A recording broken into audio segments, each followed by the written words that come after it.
കുട്ടിയെ എവിടെ നിന്റെ മക്കള്? മക്കളെവിടെയാണ്? കവി മക്കളെവിടെ പോയി? മക്കളെ കൊണ്ടുവാ, മക്കളെ കൊണ്ടുപോയോ? മക്കൾക്ക് ചപ്പാത്തി കൊടുക്കണ്ടേ? വിളിച്ചിട്ട് വാ, വിളിച്ചിട്ട് വാ, ഇവിടെ വാ, വാ വാ വാ. എന്നാ എന്നാ എന്നാ ചപ്പാത്തി നീ കഴിച്ചോ? നീ കഴിച്ചോ?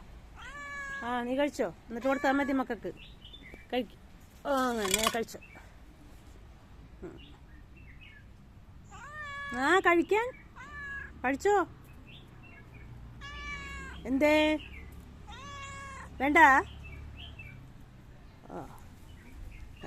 വേണ്ടെങ്കിൽ പൊക്കോ, മക്കളെ വിളിച്ചിട്ട് വാ. ഓക്കേ, ശരി ശരി ശരി.